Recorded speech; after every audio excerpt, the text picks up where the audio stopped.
Esta semana en Cuadriga, Venezuela, ¿cambio político o ingobernabilidad?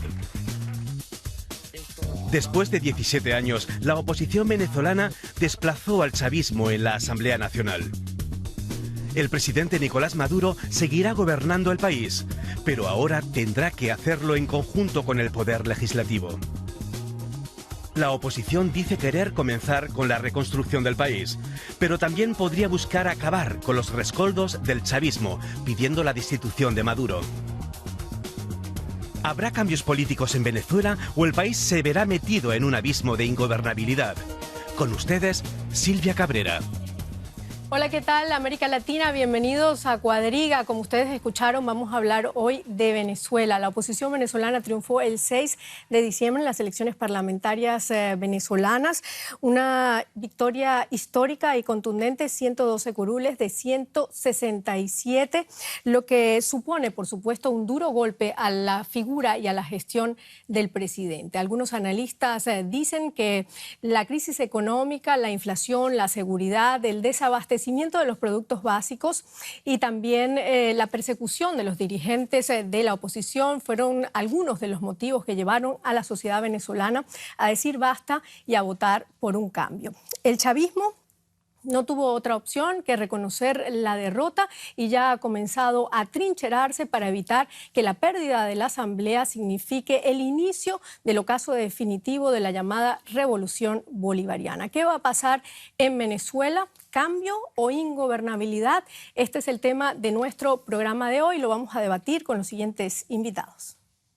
Gema Casadeval, periodista española, vive en Berlín desde 1992, especializada en mediación de conflictos, ha sido observadora electoral en Colombia y Venezuela, también corresponsal en Alemania para distintos periódicos españoles, entre ellos El Mundo. Desde 1999 forma parte del equipo de la agencia EFE en Berlín y colabora para DW. Gema dice que el cambio ya se produjo, en eso lleva razón la oposición, pero no hay que dar por muerto aún el chavismo. Fue un voto de castigo y no un entierro. Ivo Hernández, politólogo venezolano, doctorado por la Universidad de Tübingen. Desde el 2012 es profesor de la Universidad de Münster en Alemania. También ha sido profesor en la Universidad Simón Bolívar de Venezuela y profesor invitado en la Universidad de Lille, Francia. Se especializa en temas de políticas de energía y seguridad, economía política y sistemas de partidos, entre otros. Ivo asegura que habrá cambio y dadas las condiciones de la victoria electoral, este puede ser definitivo, pues por primera vez el país puede oír opciones y no una opinión monolítica impuesta desde el Ejecutivo. Peter B. Schumann, periodista alemán de radio y televisión, trabajó para la revista Alternative, ha hecho reportajes sobre la transformación cultural y política en varios países de América Latina. Desde el 2002 es presidente de la Asociación de Amigos del Instituto Iberoamericano en Berlín y colaborador de Deutschland Radio. Peter opina que es un cambio profundo de rumbo, necesario y lamentable porque el proyecto original fracasó por la incapacidad y megalomanía de su liderazgo. El cambio, asegura Peter, requiere un alto grado de inteligencia de ambas partes para evitar la ingobernabilidad de Venezuela. Bienvenidos a nuestro programa. Bueno, ha sido una fiesta democrática la que se vivió en Venezuela este 6 de diciembre. Las parlamentarias contaron con la participación casi del 74% del electorado y aunque las encuestas ya lo daban como un hecho, el resultado, sin embargo, sorprendió a muchos. La oposición sacó más del 60% de los votos de ese día. Gema, tú estuviste en Caracas desde el jueves pasado, viviste allí este proceso electoral. ¿Cómo se vivió en la capital venezolana el triunfo de la oposición? Digamos que fue una noche electoral muy distinta a las que yo había visto antes cuando ganaba el chavismo. Es decir, estuve en las de 2012, la última de Chávez, 2013, la primera de Maduro. Ahí inmediatamente salía todo el chavismo a festejar. Esta vez no había por parte del chavismo nada que festejar y la oposición, como había mucho miedo a lo que podía pasar en la calle, poco se quedó en casa. Es decir, fue una fiesta más doméstica que de otra manera, ¿no? La oposición además tampoco había no había un festejo en un sitio público por razones de seguridad, sino que hubo varios festejos en paralelo. Por un lado, el que vimos las imágenes de Lilian Tintori, Corina Machado, Torrealba, y por otro lado estaba Capriles festejando de otro lado, ¿no? que esto ya es ilustrativo de algunas cosas. Pero bueno, fuera de eso, digamos, fue una noche muy distinta a las que se habían visto hasta ahora. No hubo esa alegría desbordada en la calle, pero al día siguiente había mucho la sensación de, por fin, ¿no? Es el cambio. Lo sabíamos, pero ahora lo hemos visto en las urnas y eso es lo que se vivía, un poco la alegría de una manera distinta. Llamó la atención, sobre todo en países como Alemania, que al cierre de las mesas electorales a las 7 de la noche fue el ministro de la Defensa el que dio el primer anuncio. ¿Cómo lo vieron ustedes, los periodistas extranjeros, este hecho? Bueno, de entrada que saliera el ministro de Defensa efectivamente nos sorprendió un poco. Dijimos, uy, uy, aquí va a pasar algo, ¿no? Rápidamente corrimos todos a donde estaban los monitores. Pero luego nos tranquilizamos, vimos que no pasaba nada. De acuerdo a la costumbre en Venezuela, como conoces muy bien, allí no hay ningún resultado, ningún boca de urna, no hay nada hasta que sale Tibisay Lucena, eterna, la presidenta del Consejo Nacional Electoral, y da los resultados. Fueron muchas horas en las que no había nada más que lo que se estaba viendo en Twitter y tal, que de todas maneras no se podía difundir y que de todas maneras tampoco era fiable, ¿no? Hasta que salió Tibisay Lucena, quiero decir. Y allí, más o menos, tuvo una respuesta ella bastante digna, hay que decirlo. Ella es una persona muy vinculada al chavismo, al aparato, como prácticamente todo el Consejo Nacional Electoral, menos un par de excepciones. Tuvo una respuesta bastante digna, hay que decir que también tranquilizó bastante ver inmediatamente después o poco después a Nicolás Maduro admitiendo la derrota. Era tan contundente que no podía no admitirla. Pero, digamos, hubo ese rasgo de dignidad que algunos no esperaban y yo creo que eso contribuyó a que la calle estuviera tranquila. Lo que al parecer no salió nunca fue la respuesta que dieron los ganadores, los vencedores, que fue la oposición. Hubo cadena de Tibisay Lucena, inmediatamente hubo cadena del presidente Maduro, pero cuando vinieron a hablar los de la oposición no salieron por los medios de comunicación venezolanos. No salieron por los medios de comunicación porque una de las cosas que Maduro, digamos, ha hecho mal o rematadamente mal ha sido aniquilar prácticamente la presencia de medios que no sean oficialistas en las cadenas. Es decir, antes con Chávez podías elegir entre quién te mentías y los de un lado o los del otro, ahora ya no puedes elegir, ahora solo te mienten uno, solo te miente un lado, ¿no? Peta, ¿qué lectura le das tú a los resultados del 6 de diciembre en Venezuela? Es para mí una victoria fantástica, pero al mismo tiempo lamentable, como tú has citado esta frase mía, que es una derrota de un gran proyecto sumamente importante para enfrentarse a una sociedad muy injusta de los años 90, cuando toda la riqueza del petróleo salió por otra parte y los más afectados de ese sistema capitalista no recibieron prácticamente nada de estas ganancias. Y por eso este proyecto al principio me pareció sumamente interesante y me parece también como idea importante de crear un sistema de la justicia social en un país que fue tan injusto. Y por eso es lamentable esta victoria. Pero, como tú dijiste, me pareció realmente impresionante. A pesar de toda la manipulación que existió en los medios, la manipulación de las leyes electorales, la manipulación prácticamente de todo, hasta los observadores de la comunidad internacional, ya no los venezolanos comprendieron que con este gobierno no va a pasar nada, sino va a ser un país cada vez más arruinado. Y por eso me pareció realmente una victoria increíble, una muestra de la conciencia de los venezolanos que han sufrido tanto. Y lo que tú dijiste sobre Vladimir Padrino, el ministro de Defensa, también me pareció interesante. La causa de su reacción, así me dijeron, es una encuesta dentro de los militares. Y la encuesta ha tenido más o menos el mismo resultado como en toda la población. Entonces, 3/4 de los militares estaban totalmente en contra de la incapacidad de este gobierno y por eso que él tomaba esta decisión. Voy a seguir hablando más de esto después, sin embargo, quiero centrarme ahora justamente en estos resultados. Ivo, es la primera vez en 17 años que el chavismo pierde unas elecciones. Más que una derrota, ¿no puede verse esto como un shock psicológico para el chavismo?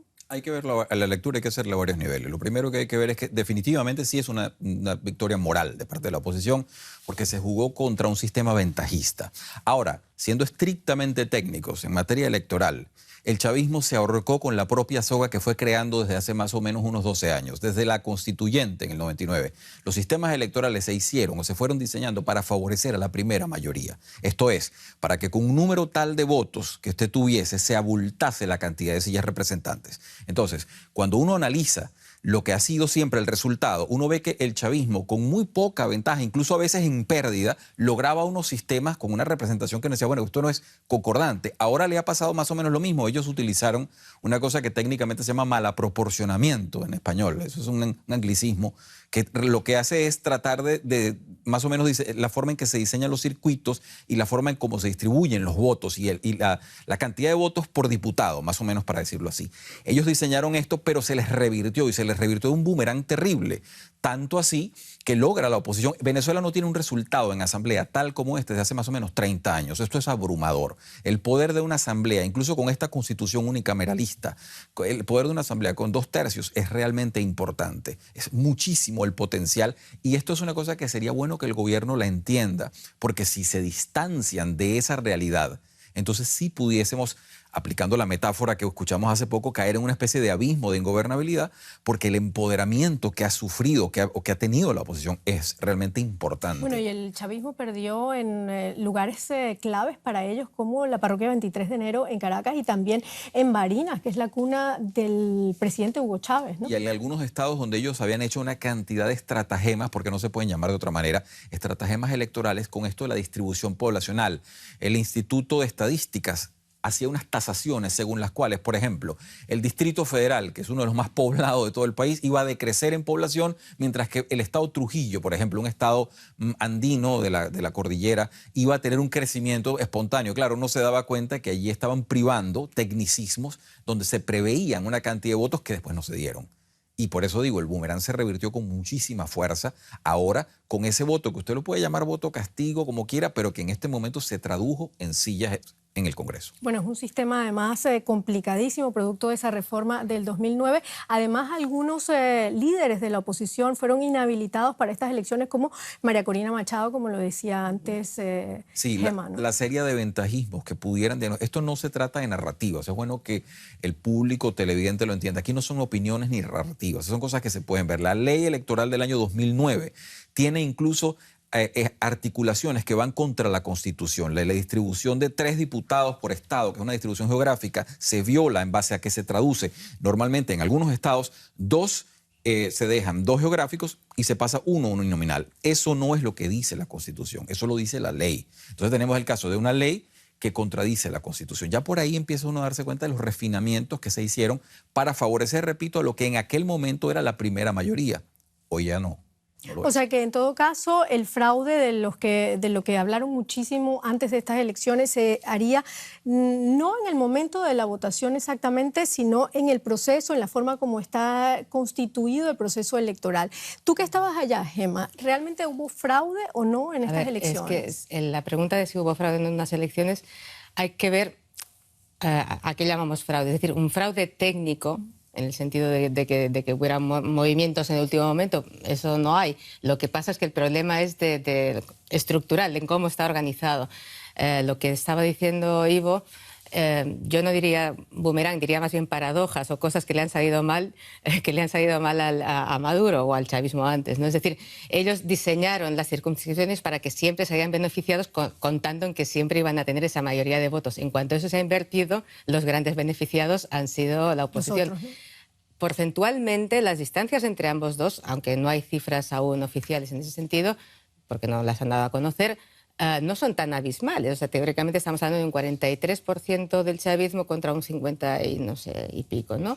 Es decir, 64, si hubieran tenido un sistema desde entrada más igualitario o más justo, no habrían salido tan perjudicados ahora. Lo que pasa es que ahora están pagando o van a pagar las consecuencias de esa especie de sistema de circunscripciones de diseño que crearon para ganar siempre, ¿no? Y en el momento en que les ha fallado las cuentas, no.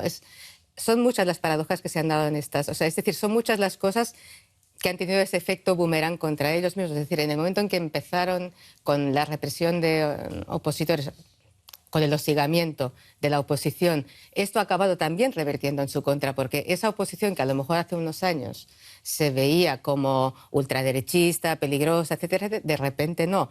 También eso ha favorecido que finalmente desde la comunidad internacional, incluso desde países que son bastante cercanos a Venezuela, incluso desde la UNASUR, que teóricamente es una organización más o menos afín y en el pasado incluso devota del chavismo, hayan cambiado, pues porque es lo que, estando allí en Caracas estos días, nos decía Lilian Tintori, ¿no?, con quien tuvimos ocasión de hablar, la esposa de Leopoldo López, por si alguno no lo sabe. Eso no es avalable. Es decir, cuando entramos en derechos humanos, en violación de derechos humanos tan flagrantes como las que ha cometido Maduro, eso deja de ser avalable incluso por organizaciones o países que hasta ahora podían haber estado más o menos justificando una serie de cosas. Eso es lo que les ha destrozado. O sea, ellos mismos se han comido... Claro. El propio veneno, ¿no? Lo que hablábamos antes, ¿no? El uso de los medios de comunicación para hacer campaña a favor, dentro de las llamadas cadenas nacionales, para hacer campaña a favor de los candidatos del oficialismo. ¿Cómo ves tú el rol que tienen los medios de comunicación hoy en día en Venezuela? Bueno, el problema de los medios de comunicación es que la oposición tiene muy poco espacio. Han perdido prácticamente todos los diarios, los más grandes, los más importantes, La Nación, El Nacional, y tal cual, por ejemplo, se retiraron más o menos al Internet. Y el Universal, que es ya básicamente comprado por un consorcio, no sé de quién exactamente, pero está más o menos también en las manos del gobierno. En la televisión hay unos canales que tratan de hacer alguna crítica a veces al gobierno, pero varios canales han perdido las licencias. No han perdido, no lo actualizaron la licencia, los prolongaron y por eso han perdido también este espacio. Y después se transformaron en voces totalmente del gobierno. Hay muchas se dice, hemos cambiado el sistema de la radio en un sistema público. ¿Pero qué significa esto? No es nada público, es un sistema pagado por el gobierno con la propaganda, la publicidad, etcétera, etcétera. Depende de este dinero. Sí. Y por eso la oposición no ha tenido muy pocas voces en los medios masivos, y a pesar de toda esta manipulación sumamente grande, han perdido las elecciones. Y lo que tú dijiste con respecto a las leyes es para mí, ellos hicieron todas las leyes en favor del chavismo y a pesar de todo esto perdieron. Bueno, como tú lo has dicho, a pesar de todo esto perdieron. La oposición logró controlar o va a controlar a partir de enero del 2016 2 tercios del Parlamento, 2 terceras partes del Parlamento, una mayoría en la Asamblea Nacional, lo que le da el poder para llevar adelante grandes reformas. El secretario ejecutivo de la MUD, de la oposición, ya lo ha anunciado. Esta semana los 112 diputados de la oposición se van a reunir en Caracas para tratar de analizar los lineamientos que van a tener en la próxima Asamblea Nacional. Vamos a ver este siguiente reportaje. En las parlamentarias venezolanas, la oposición se hizo de una mayoría de 2 tercios de la Asamblea Nacional. De las 167 diputaciones, se quedará con 112. Es una derrota histórica del chavismo de Maduro, que para seguir gobernando deberá hacer acuerdos políticos. Con esta mayoría, la oposición ya tiene planes. Quiere hacer un frente al gobierno en materia jurídico-política. Podrían hacer leyes de amnistía política, aceptar o negar el presupuesto, impulsar cambios de poderes ciudadanos, abrir procesos anticorrupción, aprobar un estado de excepción o reformar la Constitución. También podrían sancionar leyes habilitantes y remover miembros de las cúpulas del Consejo Nacional Electoral y del Tribunal Superior de Justicia. ¿Hasta dónde será capaz la oposición de llegar con su poder? Y en todo caso, ¿cómo reaccionará el gobierno de Maduro ante la presión? Bueno, le ha dado un poder tremendo el electorado a la oposición. ¿Cuál crees tú, Peta, que deberían ser los puntos más importantes que deben llevar adelante los diputados de la oposición para tratar de resolver la crisis que se está viviendo en Venezuela? Pero los primeros anuncios dijeron que van a sacar una ley de amnistía, que es obvio porque hay tantos líderes de la oposición encarcelados que hay que liberarlos. Y creo que es probablemente su primera intención de crear una nueva ley de amnistía. Y después el problema es que tienen muchos poderes, pero no tienen el poder ejecutivo. Entonces es difícil decir cuáles son, pueden crear nuevas leyes, como hemos escuchado, pero el problema fundamental para la oposición en este momento es mejorar la situación económica social y crear confianza con estas medidas en la población y especialmente en este sector popular que normalmente no tiene mucha confianza en la élite política, especialmente en esta misma élite que ha arruinado en los años, en la otra, que ha arruinado este país en los años 90. Y por eso creo que va a ser bastante difícil crear un equilibrio entre sus intenciones y sus posibilidades, porque Maduro, a pesar de todo, tiene el poder ejecutivo en sus manos. Pueden crear leyes habilitantes, etc., pero va a ser muy difícil llevar adelante es un problema también de tiempo de todo esto, no es solamente un problema de las posibilidades, porque todo este proceso necesita todo su tiempo y las inquietudes de la población son muy grandes. Bueno, va a ser difícil, creo yo, no solamente que la oposición logre acuerdos, sino también por parte del gobierno, como tú acabas de decir. Y tú tocaste, por ejemplo, lo de la ley de amnistía. Ya el presidente Maduro ha hablado sobre la ley de amnistía y cuál va a ser su posición al respecto. Vamos a escuchar las palabras de Maduro. Más socialismo. Ustedes verán. Así lo digo, como jefe de Estado, no aceptaré ninguna ley de amnistía porque se violaron los derechos humanos. Y así lo digo y así me planto. Me podrán enviar 1000 leyes, pero los asesinos de un pueblo tienen que ser juzgados y tienen que pagar. Así lo digo, pues. Ivo Hernández, ¿qué opinas tú de estas palabras de Nicolás Maduro? Un lamentable discurso. Él tiene que entender varias cosas. Primero, que en este momento él no puede mantener esa actitud porque le está hablando a más de la mitad del país, que se le acaba de oponer a la gestión que está haciendo, que todo lo que está haciendo está mal, en el sentido en que necesitamos una respuesta mucho más concreta a diferentes problemas, y lo que él llama radicalizar su revolución, con ese lenguaje, una especie de lenguaje confrontacional que ya no viene al caso. Venezuela tiene todavía, y esto está prácticamente criogenizado, un lenguaje de la izquierda de los años 60. Eso no existe en el mundo, eso es lo que se llama la izquierda pre-Bad Godesberg, la izquierda que está todavía creyendo que la historia se mueve en base a la lucha de clases. Eso está caduco, eso está superado y es muy fácil de demostrar. Eso es exactamente como ser creacionista en estos momentos y pretender que Darwin no existió y que Dios hizo al mundo en 6 días. Entonces, ¿qué estamos aquí discutiendo? Cuando este señor le dice, yo voy a refutarle 1000 leyes, bueno, está en una actitud que puede llevarnos a esa ingobernabilidad con la que se partió el discurso, porque no ha habido un factor de cooperación. A mí me preocupa muchísimo la situación mediática y el discurso, ese discurso confrontacional permanente de hablar de contrarrevolucionarios. Aquí no hay contrarrevolucionarios porque eso no es una revolución.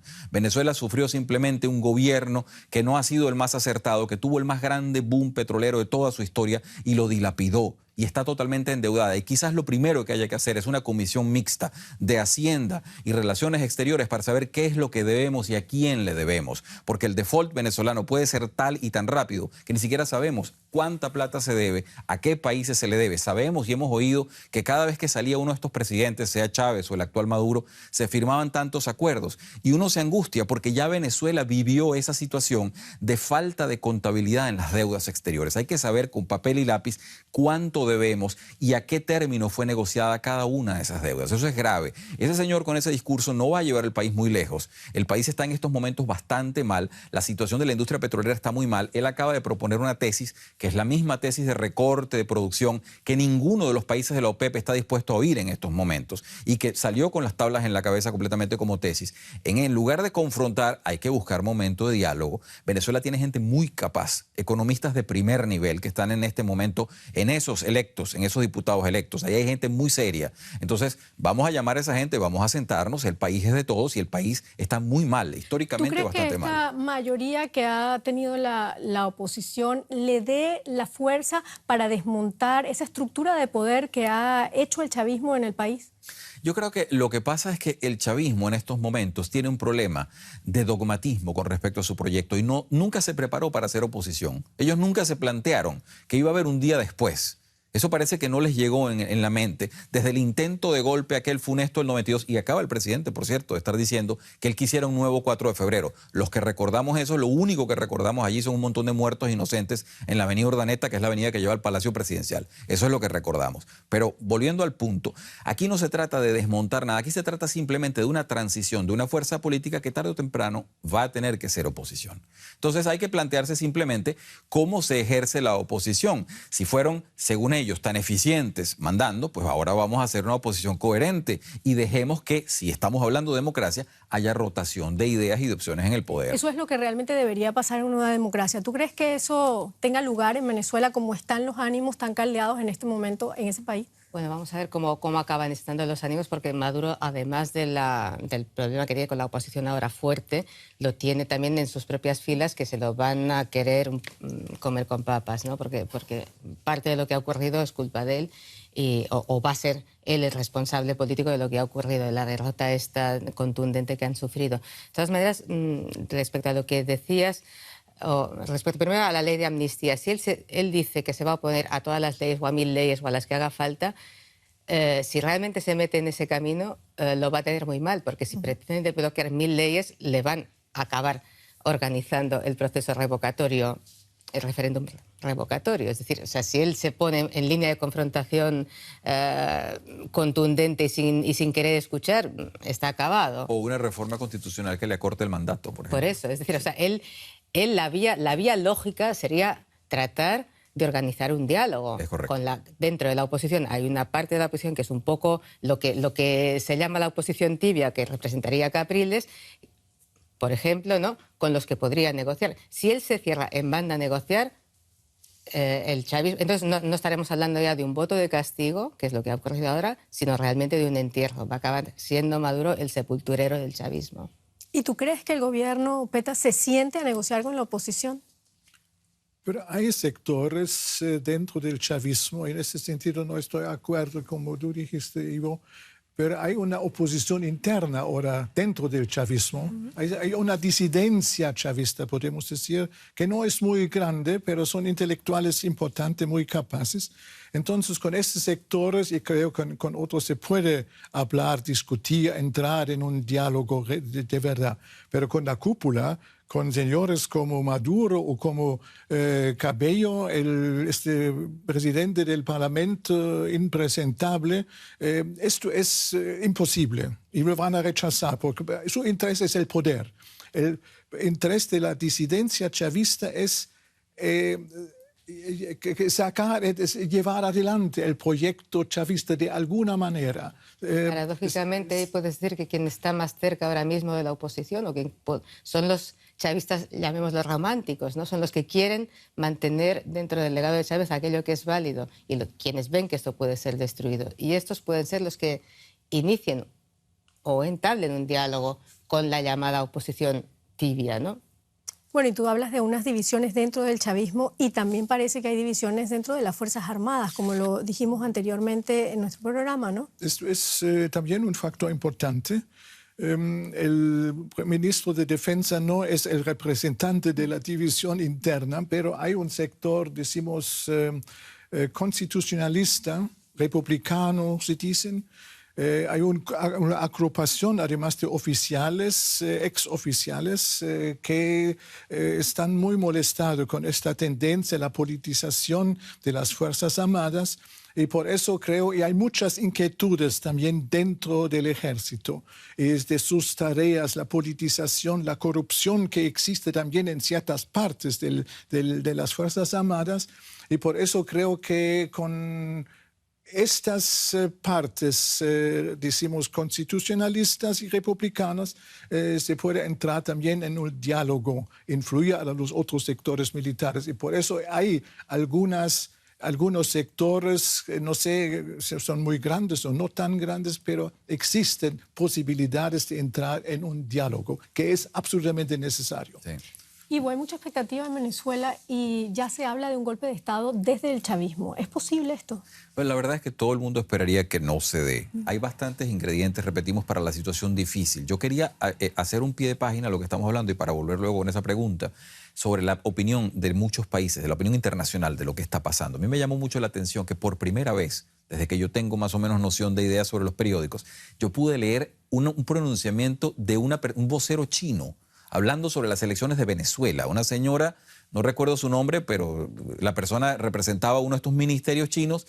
Todo el mundo felicitaba a la oposición por los resultados que habían tenido. No, esta señora se pronunció en base a que querían estabilidad. Ya eso le da a uno más o menos una idea de los intereses que Venezuela en estos momentos está dependiendo. Igualmente, Rusia se planteó también esa estabilidad, porque por supuesto son países que le han apostado durísimo a la deuda actual venezolana. Entonces, hay que tener entendido que estamos viendo una situación complicada. Yo diría que el chavismo debería también ser cuestionado, no solo puertas adentro por las filas internas y esa división que estamos hablando, sino también por la gente que lo apoyó internacionalmente y que debe remarcar que lo que se hay que apoyar, aquí hay que apoyar a toda condición es la democracia y que los proyectos, en tanto sean democráticos y prodemocráticos, deben ser apoyados, si no, deben ser corregidos. Y ese pragmatismo que ha habido en Latinoamérica, lamentablemente hay que decirlo, en donde ha habido apoyos prácticamente de cheque en blanco, una especie de cofradía donde se apoya a ojos cerrados simplemente porque este es de los nuestros. Ahorita hay que recalcarlo y hacerle ver a Maduro y a todas las personas que le acompañan que este es el momento de sentarse a hablar, porque lo que puede ocurrir es precisamente eso, una pérdida de base en el país interna, lo cual sería gravísimo para todo el mundo. Esto no es lo que desea nadie. Y si las cosas se ponen extremas, yo creo que en este momento el actual gobierno tiene todo que perder, porque el problema del Parlamento es que tiene un empoderamiento tal que puede incluso reformar la Constitución y reducirle el mandato a este señor si es que él se pusiese en una oposición, en una situación tan obstinada de no querer ni siquiera dialogar. Eso sería lo menos conveniente para Venezuela. Venezuela tiene que mantenerse dentro del discurso internacional fluidamente.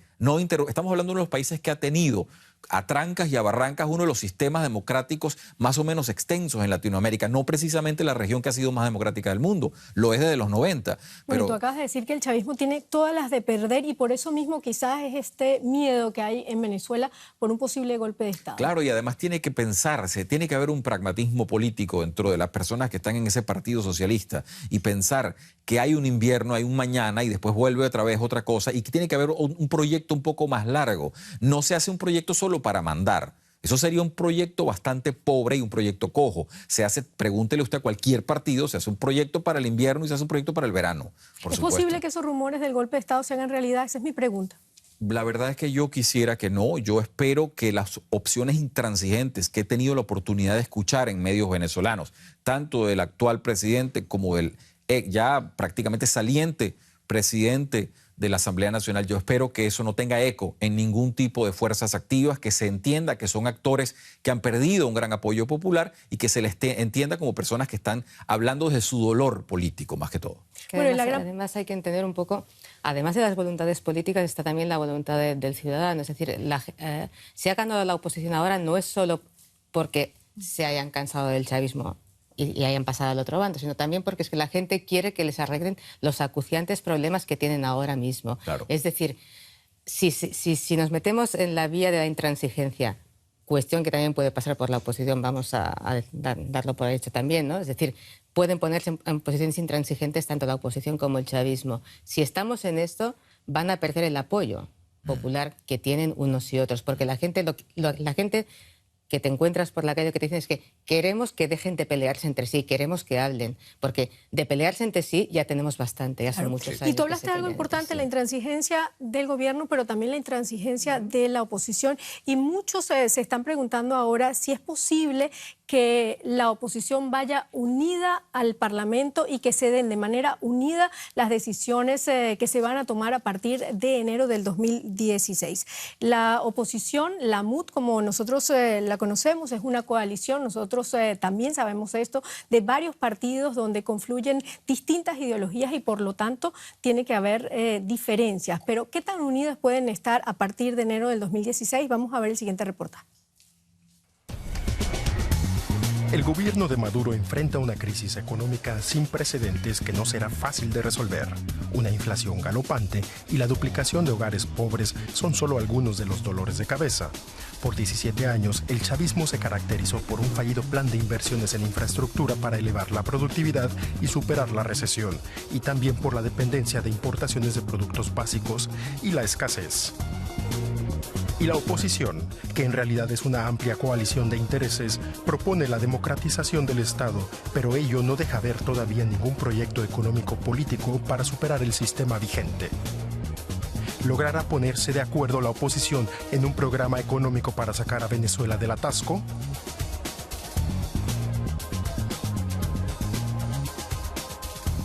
Bueno, es difícil las preguntas que se plantean aquí, es difícil porque no sabemos qué es lo que va a pasar a partir del próximo año. Sin embargo, Ivo, ¿logrará la unidad realmente ponerse a la altura de esos retos que le esperan a partir del próximo año? Bueno, ese acrónimo de MUD significa la Mesa de Unidad Democrática, es una coalición de más o menos 17 partidos que van desde una izquierda. Acá la prensa alemana, por cierto, la estaba titulando la opción conservadora. Eso es falso. Ahí hay gente desde la izquierda hasta proyectos de democracia cristiana. Entonces, hay un espectro bastante amplio que tiene como variable independiente o como coalición común que el país va mal, que la situación de escasez es inexplicable, mucho más con la pobreza que se está manejando, es inexplicable con el boom petrolero que hemos vivido, que la destrucción del aparato productivo no tiene ningún sustento, que eso no lleva a ningún lado. Eso es lo que une a esos partidos y probablemente eso es lo que permita a la gente en la Asamblea ofrecer una especie de cara unida, que es lo que hasta ahora ha hecho la MUD bastante bien administrado, hay que decirlo, en el sentido en que presentan una opción y dicen, bueno, nosotros queremos hacer esto. Ahí hay gente muy capaz, debo decirlo,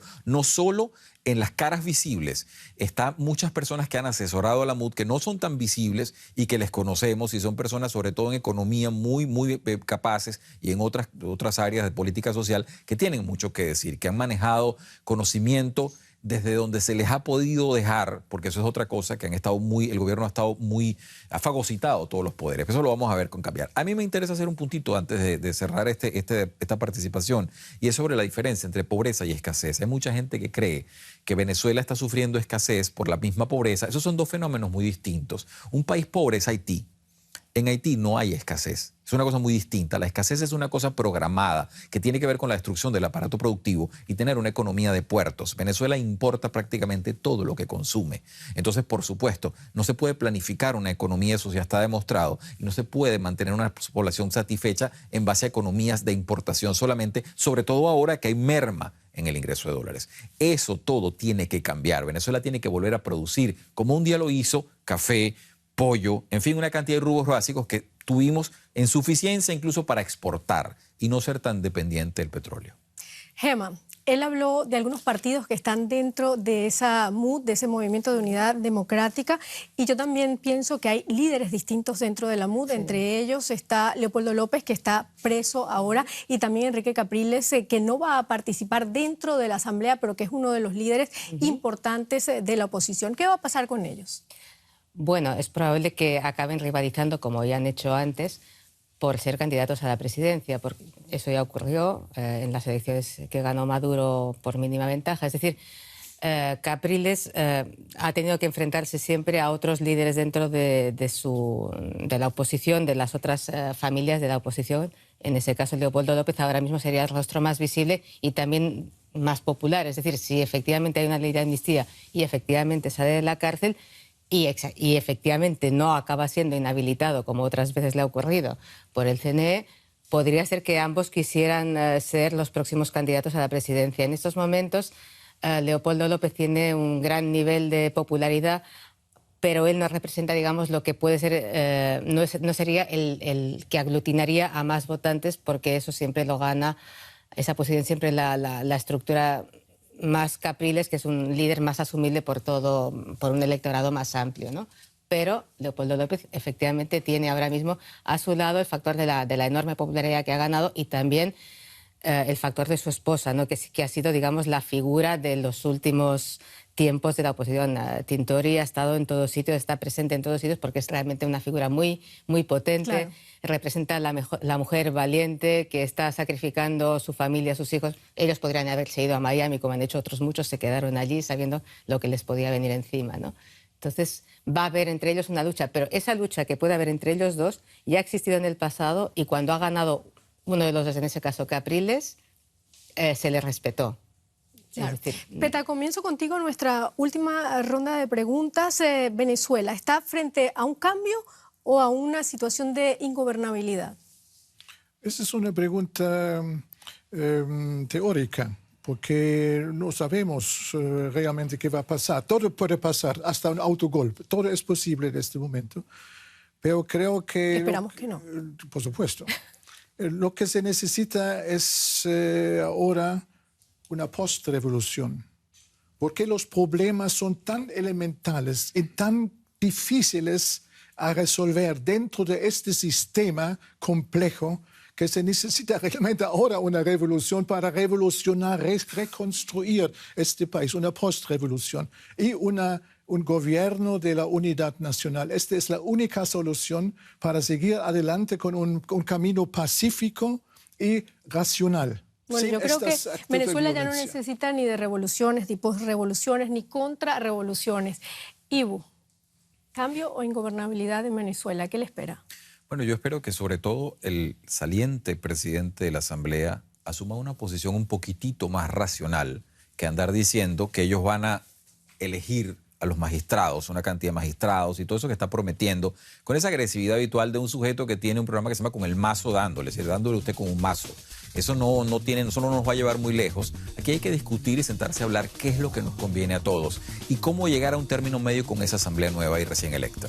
Bueno, pido disculpas, Gemma, no puedo ir contigo. Ya estoy escuchando la música, se nos ha acabado el tiempo. Venezuela da para estos 45 minutos y muchísimo más. Les pido que me sigan en mi Twitter personal, SCabrera S. Con esto terminamos nuestro programa sobre Venezuela y estas elecciones cuyos resultados han sido históricos en el país. Hasta luego.